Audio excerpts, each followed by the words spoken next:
The people of Alabama vote today in one of the most closely watched special elections in U.S. history. Both Senate candidates, Republican Roy Moore and Democrat Doug Jones, held rallies last night to try and boost support and try and convince some undecided voters. Now, Alabama has not elected a Democratic senator in 25 years. This latest polling shows this race is very much in the air and will go right down to the wire.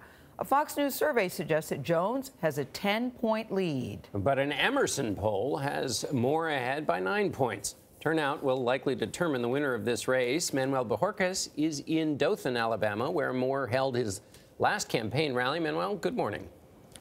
Good morning. Both Moore and Jones stumped last night with a number of politicians and entertainers, even athletes. It was a last-minute push to energize voters in a contest for a Senate seat that is very much in play.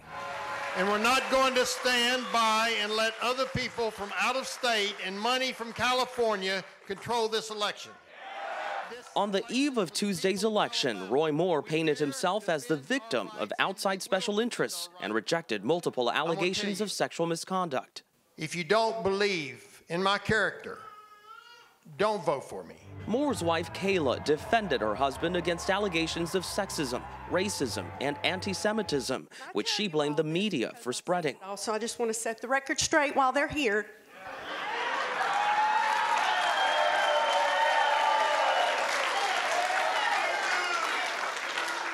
One of our attorneys is a Jew. Former White House chief strategist Steve Bannon said the race is a referendum on President Trump. This is a national election.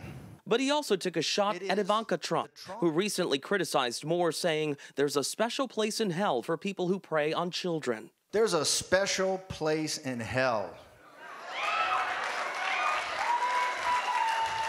for Republicans who should know better.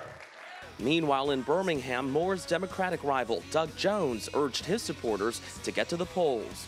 It's just time, folks, that we say no more. And former NBA star and Alabama native Charles Barkley said Moore's politics are holding the state back. Listen, I love Alabama, but at some point we got to draw a line in the sand. So we're not a bunch of damn idiots. In a rather unusual moment at Roy Moore's rally last night, his friend Bill Sailing recalled a story from the time they both served in Vietnam. Sailing told the crowd that during their tour, he and Moore were unknowingly taken to a brothel with very young girls. He claimed when Moore realized it was a brothel, he immediately had them both leave. The polls here close tonight at 7.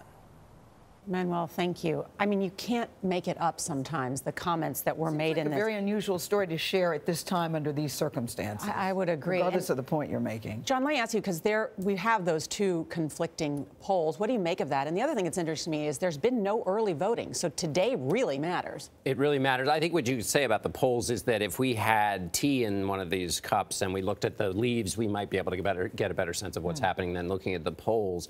Polls in a special election are hard because you don't know what kind of electorate is going to turn out. Alabama is not a state that has a lot of polling like, say, New Hampshire or Iowa in presidential contests.